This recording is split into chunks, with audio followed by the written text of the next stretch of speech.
आप सभी का स्वागत है आपका अपना क्लास मैजिकल क्लास 2.0 में।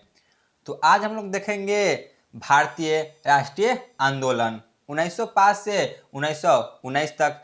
तो इस वीडियो में आपको बंगाल विभाजन, मुस्लिम लीग की स्थापना, सूरत का अधिवेशन, लॉर्ड मिंटो सुधार, दिल्ली दरबार और गदर पार्टी की स्थापना और लास्ट में होम रूल लीग की स्थापना, इन सभी टॉपिक को कवर करेंगे। तो चलिए बिना टाइम वेस्ट किए हुए अपने क्लास को शुरू करते हैं। बंगाल विभाजन 1905। 1905 में बंगाल का विभाजन लॉर्ड कर्जन के द्वारा किया गया था। जो 1905 में बंगाल का विभाजन हुआ था तो उस समय भारत के वायसराय लॉर्ड कर्जन थे। तो इन्हीं के शासनकाल के समय बंगाल का विभाजन हुआ था। ब्रिटिश सरकार का कहना था कि बंगाल साम्राज्य बहुत बड़ा है, इस कारण प्रशासनिक सुविधा के लिए इसका विभाजन आवश्यक है। जो ब्रिटिश सरकार थे इनका कहना था कि जो बंगाल का विभाजन हो रहा है यह इसकी प्रशासनिक सुविधा के लिए किया जा रहा है, क्योंकि उस समय जो बंगाल था यह बहुत ही बड़ा था। इसमें बिहार, उड़ीसा, झारखंड ये सभी मिले हुए थे। वास्तविकता में लॉर्ड कर्जन द्वारा बंगाल विभाजन का निर्णय भारतीय राष्ट्रवाद को कुचलने का प्रयास था। जो उस समय भारत में राष्ट्रवाद आंदोलन चल रहा था तो उन सभी आंदोलनों को कुचलने का एक प्रयास के तौर पर बंगाल का विभाजन किया जा रहा था, क्योंकि जो ज़्यादातर राष्ट्रवादी थे वह बंगाल के ही क्षेत्र में थे।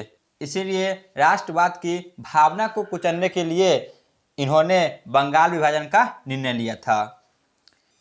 एक मुस्लिम बहुल प्रांत का सृजन करने के उद्देश्य से ही भारत के बंगाल को दो भागों में बांट दिए जाने का निर्णय लिया गया था।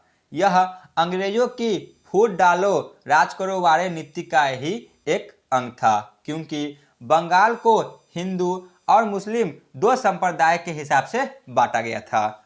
जो उस समय बंगाल का विभाजन हुआ था यह अंग्रेज की फूट डालो और राज करो शासन का ही एक रूप था, क्योंकि जो बंगाल का विभाजन हुआ था तो जो बंगाल का विभाजन किया गया था यह हिंदू और मुस्लिम दो संप्रदाय के हिसाब से बांटा गया था। एक क्षेत्र में जहाँ पे हिंदू बहुसंख्यक थे उन्हें बांटा गया और दूसरे क्षेत्र को मुस्लिम बहुसंख्यक वाले राज्य के हिसाब से बांटा गया था।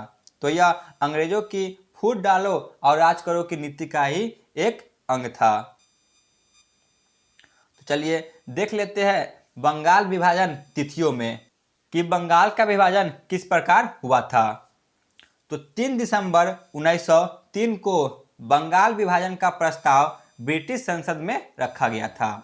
जो बंगाल विभाजन होना था तो इसे 3 दिसंबर 1903 को ही प्रस्ताव ब्रिटिश संसद में रखा गया था। उसके बाद 19 जुलाई 1905 को जनता के सामने यह प्रस्ताव को रखा गया।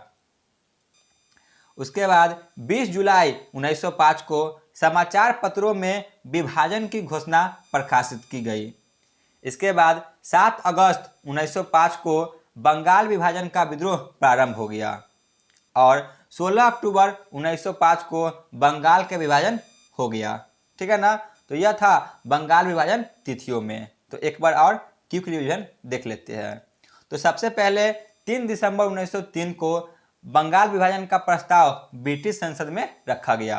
उसके बाद 19 जुलाई 1905 को यह प्रस्ताव जनता के सामने रखा गया। 20 जुलाई 1905 को यह प्रस्ताव समाचार पत्रों के द्वारा प्रकाशित किया गया। उसके बाद 7 अगस्त 1905 को इसके विरोध में विद्रोह प्रारंभ हो गया और अंततः 16 अक्टूबर 1905 को बंगाल का विभाजन कर दिया गया। तो बंगाल विभाजन किस प्रकार किया गया था इसे भी देख लेते हैं। तो बंगाल को दो भागों में बांट दिया गया, पश्चिमी बंगाल और पूर्वी बंगाल। जो पश्चिम बंगाल में राज्य थे यह थे बंगाल, बिहार और उड़ीसा। वही पूर्वी राज्य में पूर्वी बंगाल प्लस असम राज्य थे। पश्चिम बंगाल में जो कि हिंदू बहुसंख्यक बहुल्य क्षेत्र था, वही पूर्वी बंगाल में मुस्लिम बहुल्य क्षेत्र था। ठीक है ना। इस प्रकार बंगाल विभाजन किया गया। एक प्रांत में हिंदू जनसंख्या को रखा गया और दूसरे प्रांत में मुस्लिम जनसंख्या को रखा गया था। इसके बाद 16 अक्टूबर 1905 से विभाजन लागू हो गया। तो विभाजन के फलस्वरूप बंगाल एवं संपूर्ण देश में विरोध की रहल फैल गई। ठीक है ना। 16 अक्टूबर को विभाजन हो गया, तो इसके बाद पूरे बंगाल तथा संपूर्ण देश में विरोध की रहर फैल गई। 16 अक्टूबर 1905 को शोक दिवस के रूप में मनाया जाने लगा था। इसके बाद रविंद्रनाथ टैगोर के आह्वान पर 16 अक्टूबर 1905 को रक्षाबंधन दिवस के रूप में मनाया गया, जिसे हिंदू और मुस्लिम में एकता बना रहे। ठीक है ना। जो रविंद्रनाथ टैगोर थे, इन्होंने हिंदू और मुस्लिम में एकता बना रहे, इसके लिए उन्होंने रक्षाबंधन दिवस को मनाए थे। बंगाल विभाजन के अवसर पर ही रविंद्रनाथ टैगोर ने अपना प्रसिद्ध गीत अमार सोनार बांग्ला लिखा था। जो अमार सोनार बांग्ला है, यह रविंद्रनाथ टैगोर के द्वारा ही लिखा गया था, जो कि बंगाल विभाजन के अवसर पर लिखा गया था। तो अमार सोनार बांग्ला बाद में चलकर बांग्लादेश का राष्ट्रगान बना। ठीक है ना। जो अमार सोनार बांग्ला है, यह वर्तमान में बांग्लादेश का राष्ट्रगान है, जो कि रविंद्रनाथ टैगोर के द्वारा लिखा गया था। जो हमारे देश की राष्ट्रगान है जन गण मन, यह भी रविंद्रनाथ टैगोर के द्वारा ही लिखा गया था। तो बंगाल विभाजन के ही विरोध में स्वदेशी और बहिष्कार आंदोलन प्रारंभ हो जाती है। इसी को बंग भंग आंदोलन के नाम से भी जाना जाता है। तो चलिए इसे भी देख लेते हैं। स्वदेशी आंदोलन को आधिकारिक तौर पर 7 अगस्त 1905 को कोलकाता टाउन हॉल में घोषित किया गया था। ठीक है ना। यह बंगाल विभाजन के विरोध में था, जिसे कोलकाता के टाउन हॉल में घोषित किया गया था। तो स्वदेशी के कार्यक्रम के साथ ही बहिष्कार आंदोलन चलाया गया। स्वदेशी यानी कि अपने देश के सामानों को अपनाना और जो भी बाहरी सामान है उसका बहिष्कार करना, इसी को स्वदेशी और बहिष्कार आंदोलन कहा गया। तो इस आंदोलन में देश में उत्पादित वस्तुओं का उपयोग करना तथा ब्रिटिश माल को जलाना प्रारंभ कर दिए। तो चलिए देख लेते हैं स्वदेशी आंदोलन का प्रमुख उद्देश्य कि इनका उद्देश्य क्या था। पहला है विदेशी वस्तुओं तथा अंग्रेजी शिक्षा का बहिष्कार करना। दूसरा, आर्थिक एवं राजनीतिक आत्मनिर्भरता का प्रयास करना। तीसरा, स्वदेशी उद्योग को अपनाया जाए, जैसे कि कपड़ा, साबुन, बैंक, चिकित्सा एवं रसायन, ये सभी अपने देशों का उपयोग किया जाए। स्वदेशी उद्योग को अपनाया जाए जिससे कारीगरों एवं कृषकों को रोजगार मिले, ये सभी स्वदेशी आंदोलन का प्रमुख उद्देश्य था।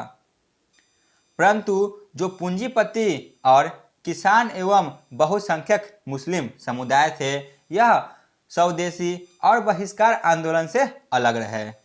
जो उस समय पूंजीपति थे, किसान थे और बहुसंख्यक मुस्लिम समुदाय थे, ये सभी स्वदेशी आंदोलन से दूर रहे, जिस कारण स्वदेशी आंदोलन ज़्यादा प्रभावशाली नहीं हो पाया। तो इसके बाद है मुस्लिम लीग की स्थापना 1906 में। जो मुस्लिम लीग की स्थापना हुई थी यह 1906 ईस्वी में हुई थी। मुस्लिम लीग की स्थापना का मुख्य उद्देश्य ब्रिटिश सरकार के प्रति मुसलमानों में निष्ठा बढ़ाना और मुसलमानों की राजनीतिक अधिकारों की रक्षा करना तथा कांग्रेस के प्रति मुसलमानों में घृणा फैलाना था। जो मुस्लिम लीग की स्थापना हुई थी यह ब्रिटिश सरकार के सहयोग से ही की गई थी। तो यह इसलिए किया गया था कि मुसलमानों में ब्रिटिश सरकार के प्रति निष्ठा बढ़ाया जाए तथा कांग्रेस के प्रति मुसलमानों में घृणा फैलाया जाए।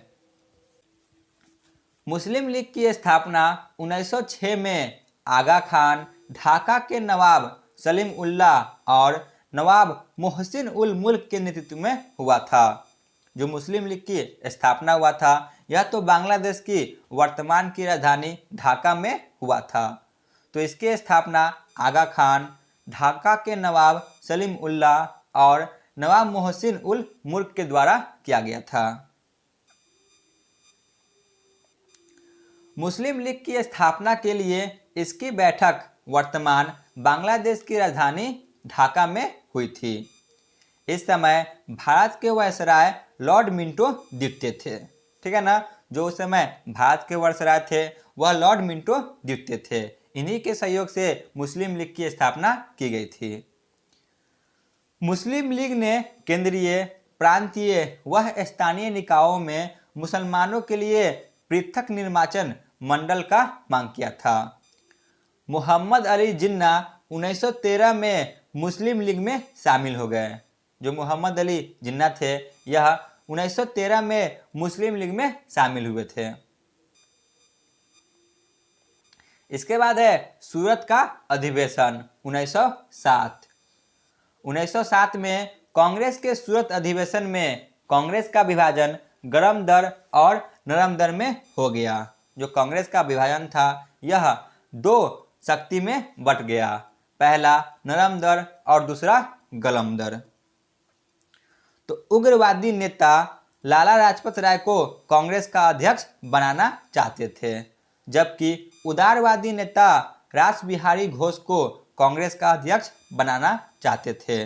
जो उस समय उदारवादी चरण के नेता थे यह लाला लाजपत राय को कांग्रेस का अध्यक्ष बनाना चाहते थे, परंतु जो उदारवादी चरण के नेता थे यह रास बिहारी घोष को कांग्रेस का अध्यक्ष बनाना चाहते थे। इसीलिए कांग्रेस का विभाजन हमें देखने को मिला था। इसके बाद है माले मिंटो सुधार 1909। 1909 में इंडियन काउंसिल एक्ट की घोषणा की गई। इसी को माले मिंटो सुधार के नाम से भी जाना जाता है, ठीक है ना। 1909 में इंडियन काउंसिल एक्ट की घोषणा की गई, जिसे हम माले मिंटो सुधार के नाम से भी जानते हैं। तो इस समय भारत के वायसराय लॉर्ड मिंटो द्वितीय थे। जो लॉर्ड मिंटो द्वितीय है यही इस समय भारत के वायसराय थे। तो इसमें निर्वाचित सदस्य जनता द्वारा नहीं बल्कि जमींदारों, व्यापारों, विद्यालय और स्थानीय स्थानों द्वारा चुने गए थे। जो इसमें निर्वाचित सदस्य थे यह जनता के द्वारा नहीं चुने गए थे, यह जमींदारों, व्यापारों, विद्यालय और स्थानीय संस्थाओं के द्वारा चुने गए थे। और इसमें मुसलमानों के लिए पृथक निर्वाचन मंडल की व्यवस्था की गई थी, ठीक है ना। जो मुस्लिम लीग ने 1906 में पृथक निर्वाचन मंडल की मांग की थी तो उन्हें 1909 में माले मिंटो सुधार में प्राप्त हो जाती है। दिल्ली दरबार 1911 में, तो इसे भी देख लेते हैं, यहाँ से भी बहुत सारे प्रश्न बनते हैं। दिसंबर 1911 ईस्वी में ब्रिटिश सम्राट जॉर्ज पंचम और महारानी मेरी भारत आगमन पर उसके स्वागत हेतु दिल्ली में एक दरबार का आयोजन किया गया, जिसे हम दिल्ली दरबार के नाम से जानते हैं, ठीक है ना। जो दिल्ली दरबार 1911 में लगाया गया था तो यह सम्राट जॉर्ज पंचम और महारानी मेरी के स्वागत के लिए लगाया गया था, जिसे हम दिल्ली दरबार के नाम से जानते हैं। तो इस समय भारत के वायसराय लॉर्ड हार्डिंग द्वितीय थे। जो लॉर्ड हार्डिंग द्वितीय है यही इस समय भारत के वायसराय थे। दिल्ली दरबार में ही 12 दिसंबर 1911 ईस्वी को बंगाल विभाजन को रद्द करने की घोषणा किया गया था। जो दिल्ली दरबार लगाया गया था तो इसी में 12 दिसंबर 1911 को बंगाल विभाजन रद्द करने की घोषणा की गई और इसी के साथ कोलकाता की जगह दिल्ली को भारत की नई राजधानी बनाने की अनुमति प्रदान की गई। ठीक है ना। कोलकाता की जगह पर दिल्ली को भारत की नई राजधानी बनाने की घोषणा की गई, दिल्ली दरबार में ही। 1 अप्रैल 1912 ईस्वी को दिल्ली को कोलकाता की जगह भारत की नई राजधानी बना दी गई। 1911 में बंगाल विभाजन रद्द किया गया और इसी के साथ कोलकाता की जगह दिल्ली को नई राजधानी बनाने की घोषणा की गई। इसकी घोषणा तो 1911 में की गई, परंतु इसे राजधानी 1912 में बनाई गई थी। तो चलिए आगे बढ़ते हैं। तो बंगाल विभाजन रद्द होने के बाद बिहार को बंगाल से अलग कर दिया गया। जो बंगाल था इसी में उस समय बिहार शामिल था। तो बंगाल विभाजन रद्द होने के बाद बिहार को बंगाल से अलग कर दिया गया। बंगाल विभाजन रद्द के समय भारत के वायसराय लॉर्ड हार्डिंग द्वितीय ही थे।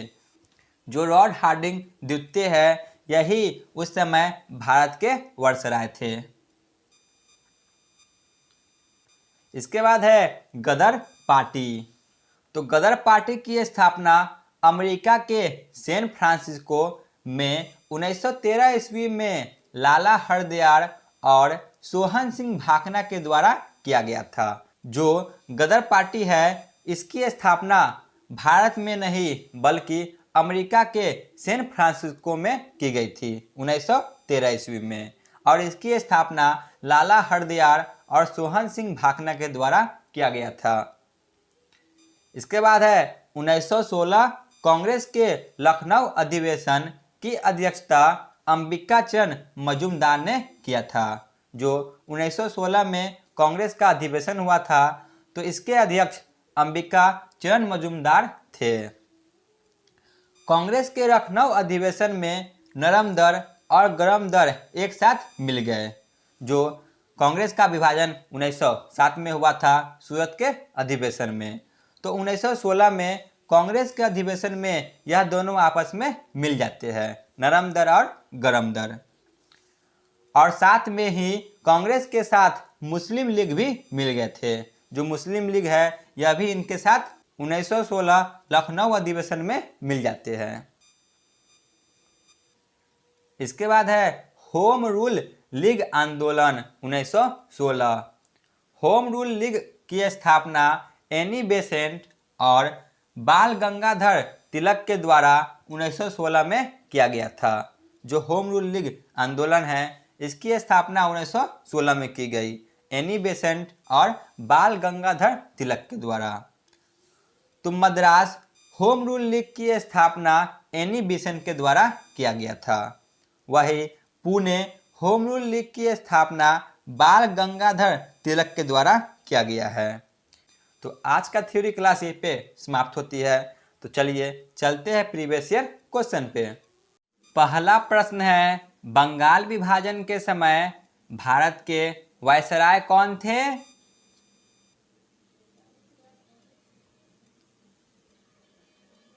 Option B lord Curzon. Question number 2 Bengal का विभाजन कब किया गया था? ऑप्शन सी 16 अक्टूबर 1905 में। क्वेश्चन नंबर 3 मुस्लिम लीग की स्थापना के समय भारत के वायसराय कौन थे? ऑप्शन बी लॉर्ड मिंटो द्वितीय। क्वेश्चन नंबर 4 मोहम्मद अली जिन्ना मुस्लिम लीग में कब शामिल हुए थे? ऑप्शन सी 1913 ईस्वी में। क्वेश्चन नंबर 5 दिल्ली दरबार का आयोजन किसके स्वागत के लिए हुआ था? ऑप्शन सी यह दोनों जॉर्ज पंचम और महारानी मेरी। क्वेश्चन नंबर 6 दिल्ली से पहले भारत की राजधानी कौन थी? Option C Kolkata. Question number 7 Congress किस अधिवेशन में गरम दर और नरम दर का एकीकरण हो गया? ऑप्शन डी, लखनऊ अधिवेशन 1916 में। तो चलिए चलते हैं आज के अंतिम प्रश्न पे। होम रूल लीग की स्थापना किनके द्वारा किया गया था? ऑप्शन सी, यह दोनों, यानी कि बाल गंगाधर तिलक और एनी बेसेंट। तो आज का क्लास ये पे समाप्त होती है। आप लोग कमेंट में जरूर बताएं कि आपको यह क्लास कैसा लगा। धन्यवाद।